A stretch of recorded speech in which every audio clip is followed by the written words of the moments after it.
en esta clasificación de trastorno de la conducta alimentaria, ¿quiénes entran? ¿Entran la dismorfia corporal, la ansiedad? La pasan muy mal, pero ahí va a depender también del riesgo en el que está el paciente. O sea, si es una paciente que tiene un peso de riesgo.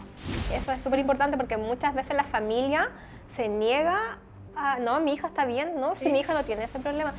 Sí, mira, los trastornos de la conducta alimentaria, los típicos son la anorexia, la bulimia, trastorno por atracón.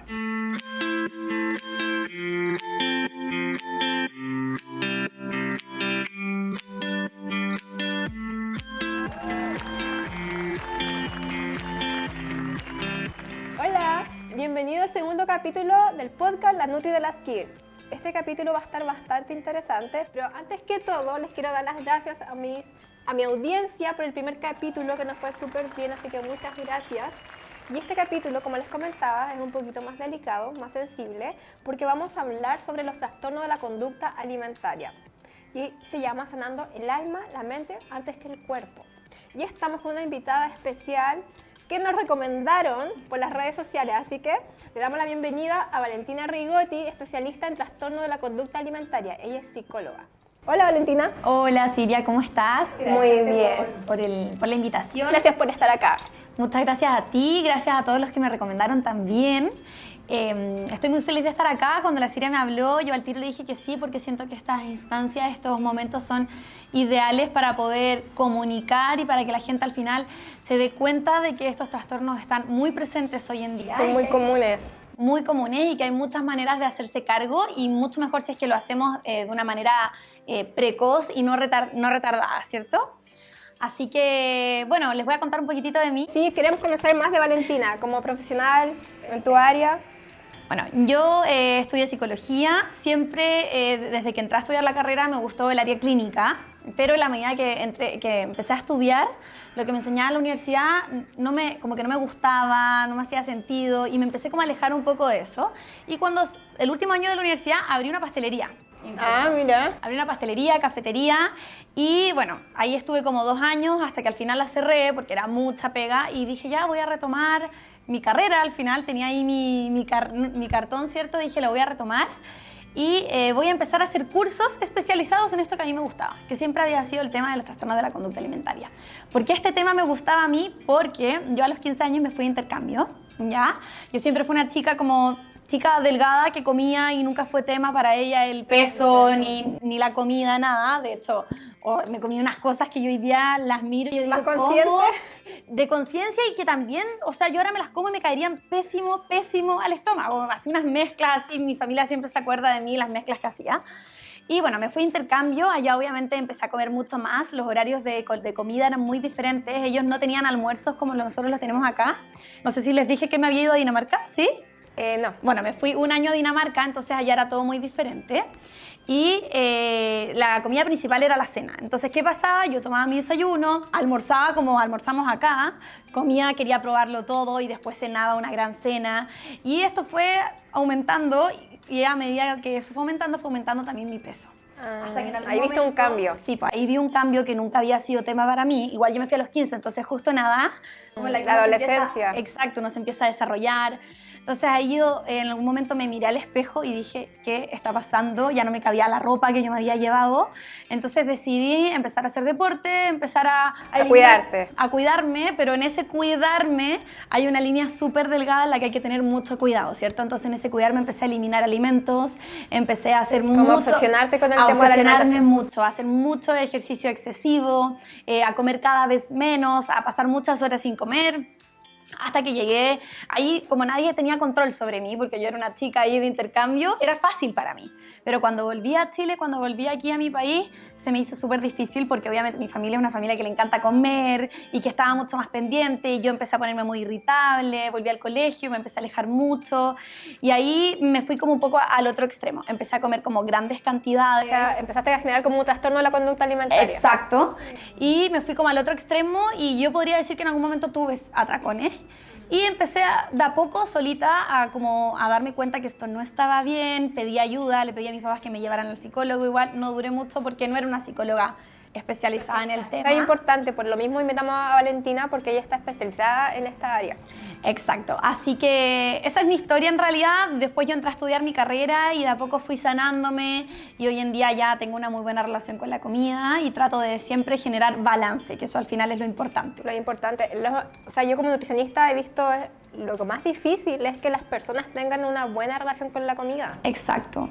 Y en esta clasificación de trastorno de la conducta alimentaria, ¿quiénes entran? ¿Entran la dismorfia corporal, la ansiedad? Porque cuando hablamos de trastorno de la conducta alimentaria siempre la tendemos a relacionar con la anorexia, con la bulimia, pero hay muchas más definiciones, ¿o no? Sí, mira, los trastornos de la conducta alimentaria, los típicos son la anorexia, la bulimia, trastorno por atracón. Esos tres son como los típicos y existe otra clasificación que son como aquellos trastornos no especificados.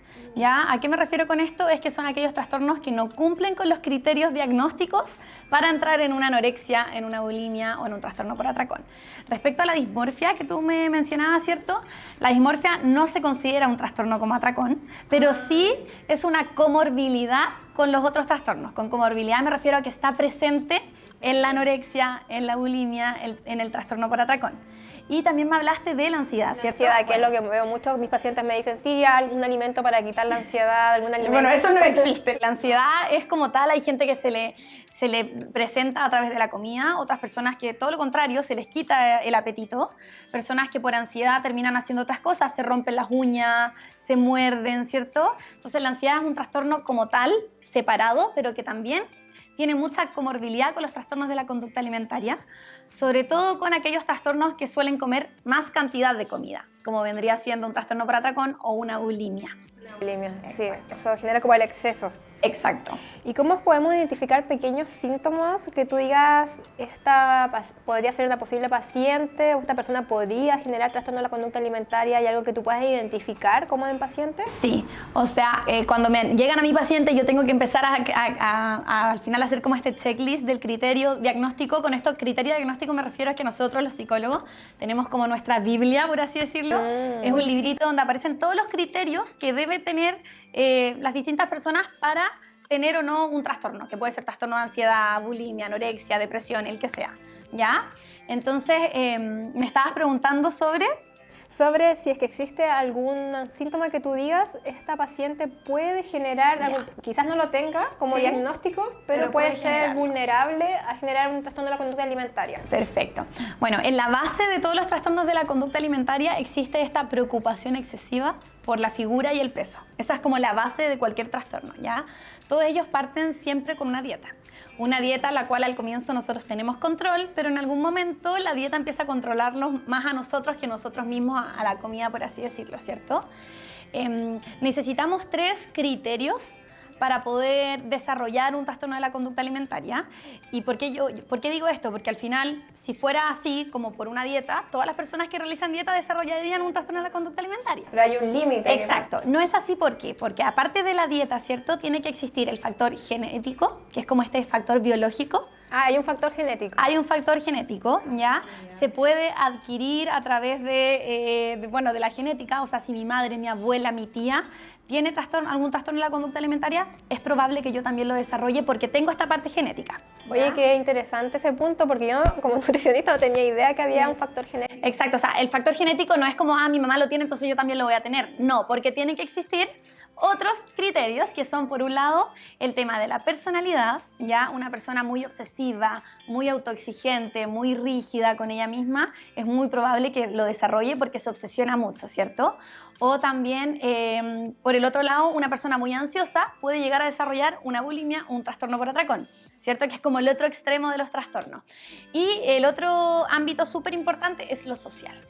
Y ahí es donde a mí me encantaría poder hacer énfasis, porque hoy en día yo creo que gran parte de como la chispita que enciende esta llama tiene que ver con lo social. O sea, las redes sociales hoy en día son terribles. El tipo de belleza que aún siguen, dicen no hemos evolucionado, pero yo creo que aún siguen estereotipos de belleza. Sí, o sea, yo soy nutricionista, igual me enfoco mucho en la mejora de la composición corporal, pero siempre le dedico a mis pacientes que lo más importante, más que la estética, que claramente es como lo que llama la atención, es cómo te sientes tú.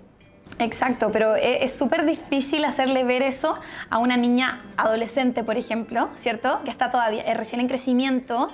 Hay mucha comparación con el tema de las redes sociales. Además que hay edición también. Exacto, o sea, la gente de la foto que sube se tomará 1000 fotos antes de subir la que subió, con la luz perfecta, con la ropa perfecta. No es la realidad. No es la realidad, solamente ven eso. Y respecto a al tema social, también te quería agregar que las familias son muy importantes. Si yo tengo una madre, un padre, un tío que tiene una mala relación con la comida, con su cuerpo, yo crezco escuchando esos comentarios. Ay, qué fea me queda esta ropa, no me gusta mi cuerpo, comí como chancho, porque esas cosas se dicen y yo las escucho en consulta a diario, ¿cierto? Así que hay mucho ojo ahí con el tema social y también con situaciones de abusos en los colegios, como sea bullying o abuso sexual o todo este tipo de problemas. Cuando yo no tengo control en mi entorno, las personas que desarrollan a veces un trastorno de la conducta alimentaria buscan tener el control a través de la comida.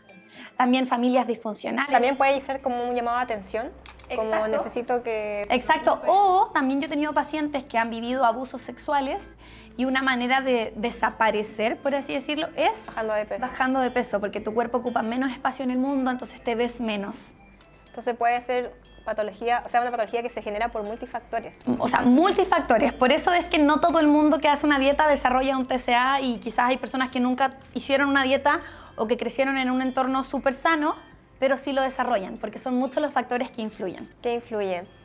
¿Y desde qué edad tú crees que se podría generar un trastorno de la conducta alimentaria? Porque, por ejemplo, desde pequeña yo tengo una hija de 5 años que es muy vanidosa, Trinidad, y ella no, es que no me gusta que se me vea la ropa así, y se maquilla, y digo, espero que nunca me toque lidiar con eso, porque ella se autoexige demasiado. Claro, me ve a mí que yo soy nutricionista, que yo entreno, pero yo siempre trato de ser como bien amigable en el tema del peso, de la alimentación. Nunca le he dicho como Trini, que tú vas a engordar, no, siempre como para poder cuidarnos, para tener energía, hay que entrenar para hacer ejercicio.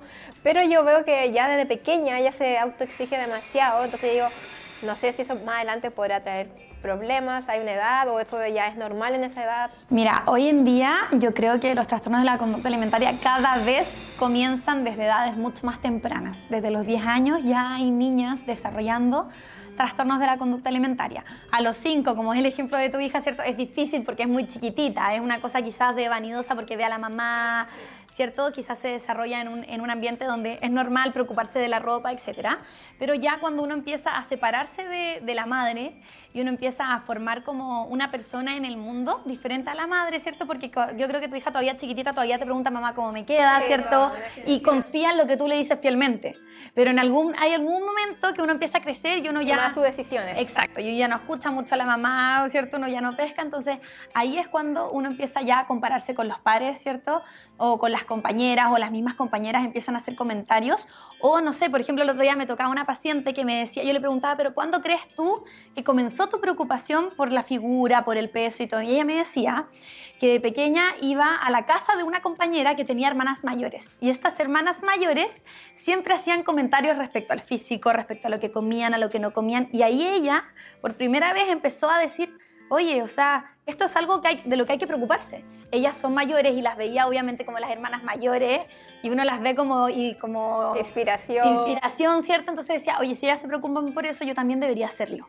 Entonces, por eso hay que tener mucho cuidado con lo que uno habla, con lo que uno dice, sobre todo en la presencia de niños pequeños. Y es lamentable porque uno no puede tener control de eso en el colegio, en el ambiente que se rodean, uno puede mediar una buena educación. Y en las mismas familias, o sea, las generaciones de nuestros padres tienen y de nuestros abuelos muy normalizado el decir... El cuerpo. Sí, ay, qué gordito estás, qué bonito. Y como ellos lo ven como algo bonito, pero también hay una línea súper delgada donde... Pueden llegar a algo más. Pueden generar algo más.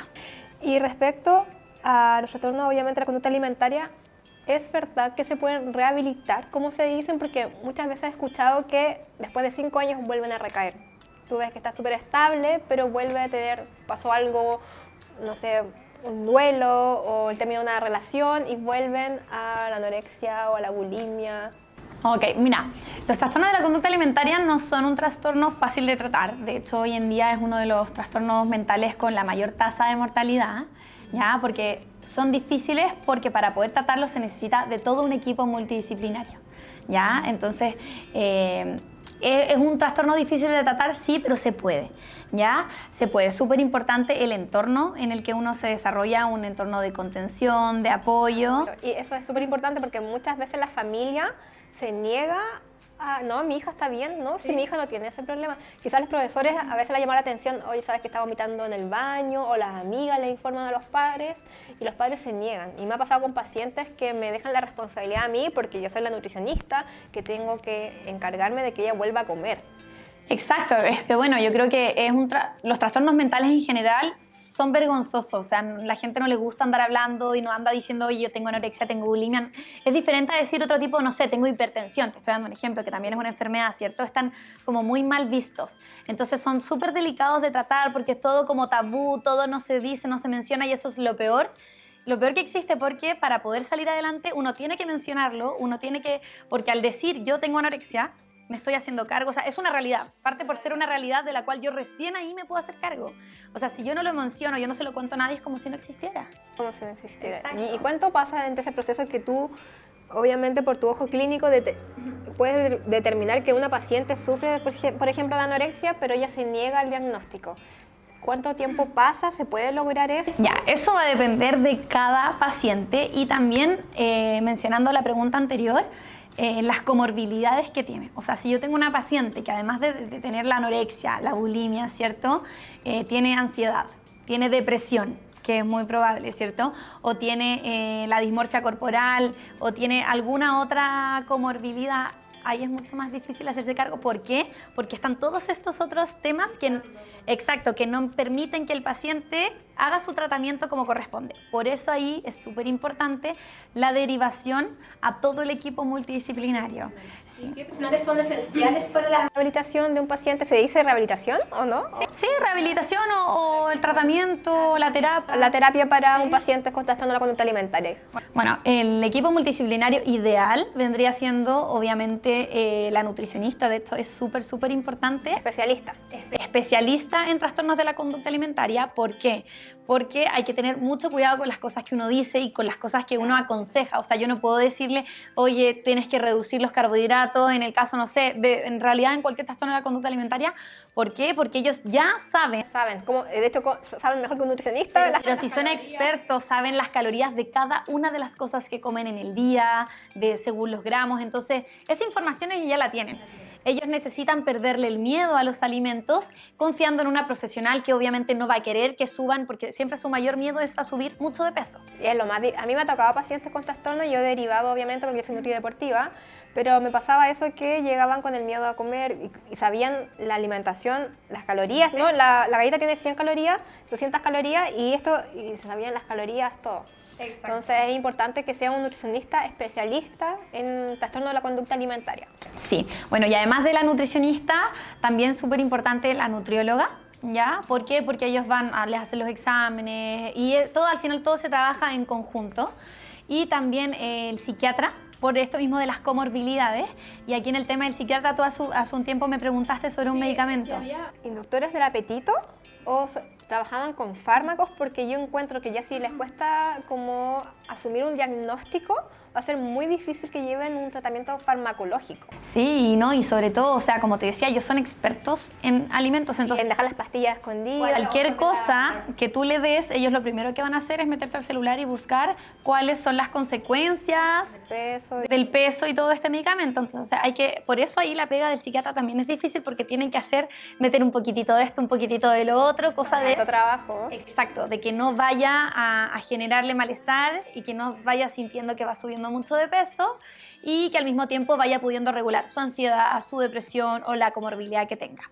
Y bueno, la psicóloga especializada también es súper importante, más que nada porque cuando es una nutricionista especializada se da el tiempo para hablar del tema. A mí me ha pasado muchos pacientes que me dicen, oye, es que yo fui a la psicóloga, le hablaba de este tema y todo el rato me hablaba de mi pasado y se van como por otras ramas, entonces no... Las personas con trastorno con la conducta alimentaria quieren hablar de eso. Quieren hablar de cómo se sienten con su cuerpo, de la comida, de, no sé, pues de que la amiga le ofreció algo o no sé, o que no están pudiendo salir a comer con los amigos. Es eso lo que ellos De hecho, yo he visto a estas chicas que comiendo lloran.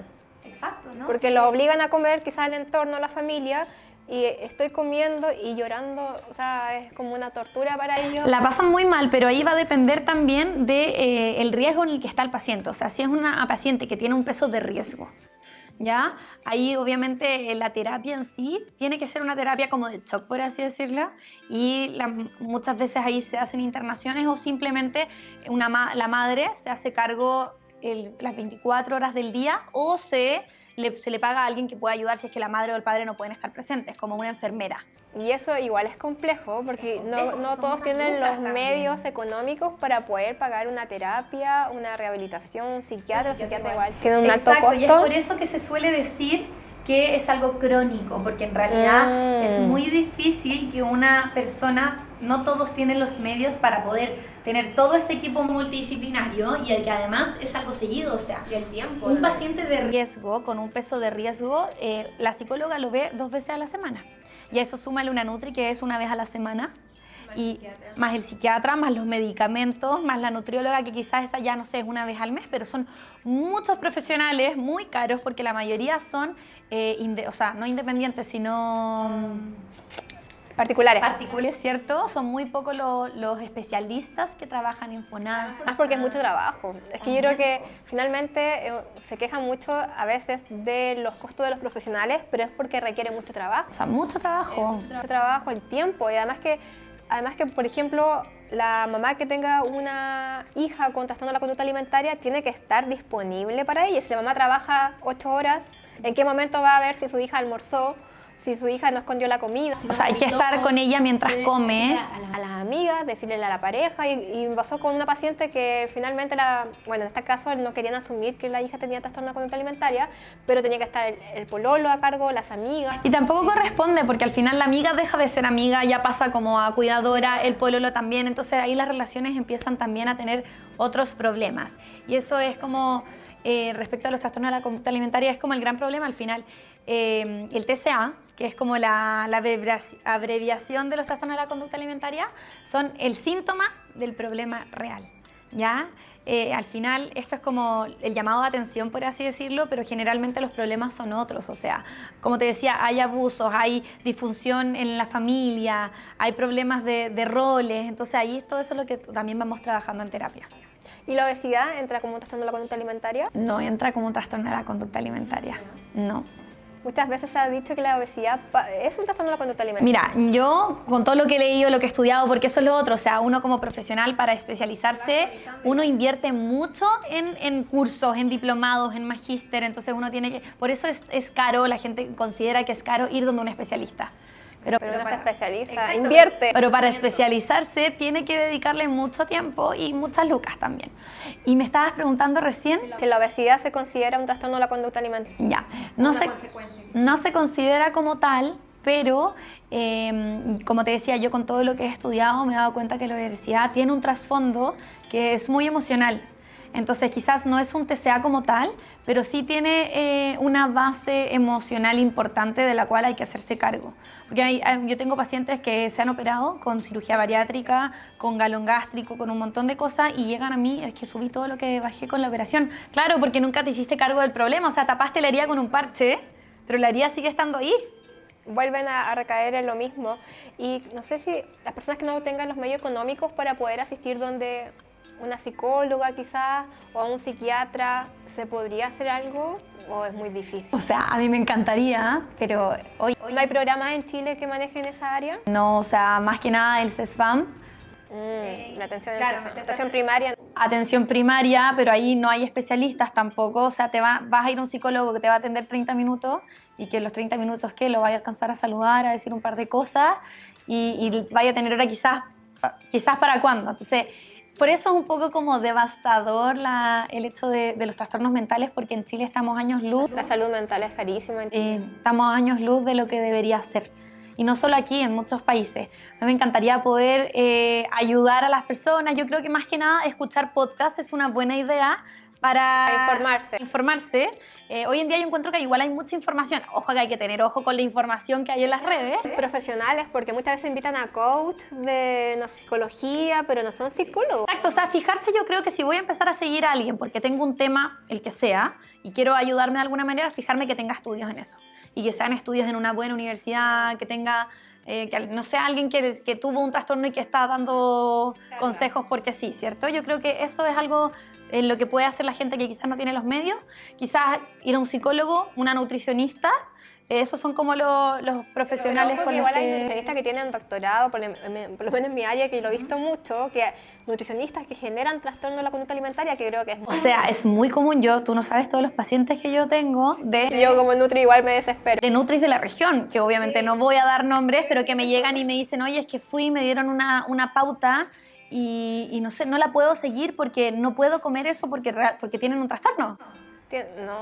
Y generan ellas mismas. A mí me han llegado chicos de 14 años, hombres, con miedo a los carbohidratos, y por nutricionista, que obviamente yo sé quién es, que le restringen los carbohidratos, lo hace pesarse toda la semana. Imagínate, ya pesar a un niño de 14 O sea, la ansiedad que genera eso, y obviamente de una semana a otra puede ser que tenga retención de líquidos, que no haya ido al baño, no dice nada. Y el peso en sí, bueno, tú como nutricionista sabes que tampoco dice nada. No dice nada, no es un indicador, pero aún así ellas tienen magíster y doctorado. Yo digo, claro, uno se actualiza como profesional para ser mejor, pero si ya tienes un magíster y tienes un doctorado y sigues dando la misma dieta, ¿qué está pasando? Es como que lamentablemente dicen, no, pero es que ya tiene un magíster en salud, tiene un magíster en nutrición, pero no se ve en la pauta, los conocimientos de un magíster. Bueno, yo creo que eso pasa con todos los especialistas en realidad. Hay de todo en la vida del Señor, o sea, hay que tener cuidado. Y al final yo siempre he dicho, yo a mis pacientes les digo en la primera sesión, oye, la idea es que la terapia sea para ti. Si tú no te sientes cómodo conmigo, no te hace sentido lo que yo te estoy diciendo, por favor házmelo saber y busca un especialista que a ti te acomode, porque la idea es que ellos se sanen. O sea, a mí me da lo mismo si vienen o no vienen, la idea es que ellos vayan mejorando. Y, por ejemplo, en el caso de, por ejemplo, una bulimia, ¿cómo se diagnostica? Tú podrías, porque claro, uno puede, no sé, una chica puede empezar a vomitar, le dio atracón y vomitó 2 veces a la semana o 2 veces cada 10 días. ¿Se considera una bulimia? Ya, ahí, como te hablaba anteriormente, hay que ir a esta enciclopedia del psicólogo y ir a los criterios diagnósticos. Si me preguntáis así como exacto, no me acuerdo como los criterios, pero hay ciertos criterios, o sea, cuántas veces vomitas a la semana o al mes. Hay como un checklist Hay un checklist y eso va a depender si estás en una bulimia leve, moderada o grave. Entonces ahí va a depender de eso. Y como te decía, también hay otro apartado que es de los trastornos no especificados, que son ciertas personas que tienen ciertos criterios, pero no cumplen con todos. Entonces entran dentro de los trastornos de la conducta alimentaria, pero no especificado. O sea, no es una bulimia, no es una anorexia, ni tampoco un trastorno de atracón como tal. Sí, porque hay muchas veces que hacen pacientes método de compensación. Por ejemplo, sobre todo en esta fecha del 18 de septiembre. O sea, no solamente personas con trastornos, la gente normaliza mucho. O sea, comer mucho y después hacer ayunos. O antes del 18 no comer para darse como chip libre y poder comer todo lo que quieran. Sí, lamentablemente es porque no se tiene una relación. En Chile recién se está haciendo la cultura de mejorar, educar sobre nutrición y la relación sobre la comida, porque hasta ahora que los carbohidratos engordan, que uno va a subir de peso, que finalmente de a poquito vamos sacando esos mitos, también con ayuda de psicólogas, porque yo siempre le digo a mis pacientes que, no sé, sufren de ansiedad. Yo tengo una psicóloga que trabaja online y le digo, y ella es especialista en la ansiedad, entonces tienen que sí o sí tomar terapia, porque yo como nutricionista ya escapa de mis manos. Sí. Es algo netamente que escapa de mis manos. Y bueno, ya estamos terminando el podcast. Y como consejo, Valentina, ¿qué le podrías decir en sí a las chicas que nos están viendo, a las mamás que están como detectando un trastorno de la conducta alimentaria? Mira, justo te quería hacer un énfasis respecto a lo que tú mencionaste anteriormente, y un consejo que yo siempre le doy a mis pacientes, creo que es súper bueno, es que entiendan que ningún alimento engorda por sí solo. Ninguno, carbohidratos, McDonald's, Starbucks, lo que sea. Al final, la cantidad es lo que hace que uno aumente o no aumente de peso. Entonces, eso sirve como para ir perdiéndole el miedo a los alimentos. Eso por un lado. Respecto a consejos a la familia, tener mucho cuidado con los comentarios. no obligar tampoco a los niños pequeños a comer, porque, por ejemplo, a mí me pasó, yo en todo este proceso, en todo lo que he ido aprendiendo, me he dado cuenta que a mí de chica me obligaban a comer y yo pasaba horas sentada Y llorando en la mesa, ahí, exacto. comiendo. Y eso lo único que hace es desconectar al niño de sus señales de hambre y de saciedad. Nosotros como seres humanos nacemos con la capacidad de saber cuánto y cuándo comer. Entonces no necesitamos de un adulto que cree saberlo todo, que nos diga, oye, tienes que comerte todo esto. Sí, obviamente ahí es importante el adulto que muestre con el ejemplo el comer verduras, el comer frutas, ¿cierto? Tampoco voy a dejar al niño al final comer galletas todo el día. No, no es la idea, ¿cierto? Pero no obligar a comer cantidades que para mí como adulta pueden ser las adecuadas cuando yo no estoy en el estómago del niño. Entonces, ese es como el consejo con respecto a los chiquititos.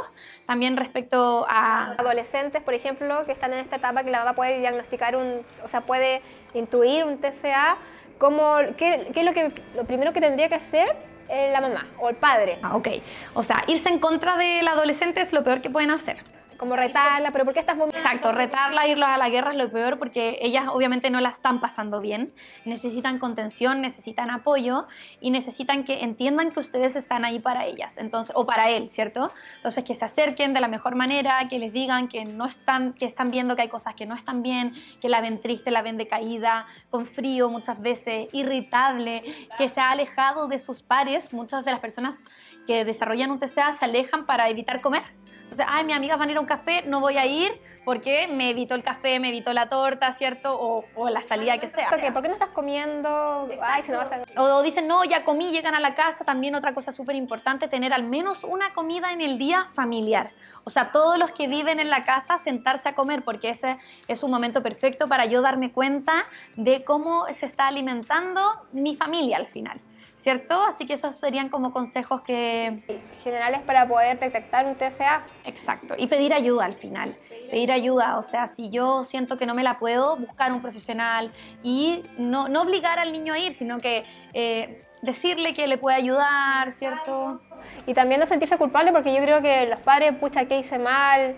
Fue mi culpa. Como les decía, son muchas las cosas que deben estar presentes para desarrollar un TCA, así que no es culpa de nadie, sino que al final, lamentablemente, son muchas cosas que se presentaron en la vida de esta persona. Exacto. Bueno, Valentina, te tenemos un regalito de Vitra, que es nuestro auspiciador, nuestro primer auspiciador, y yo tengo muchos Vitra, así que ojalá que te guste porque lo elegí yo. Qué precioso, me encantó la bolsa. Sí, a ver que los ve, a ver si le gusta. Vamos a abrirlos. La presentación de Vitra es una carterita, miren, qué lindo. No, demasiado lindo. Se preocupan mucho de los detalles y la calidad, 10 de 10.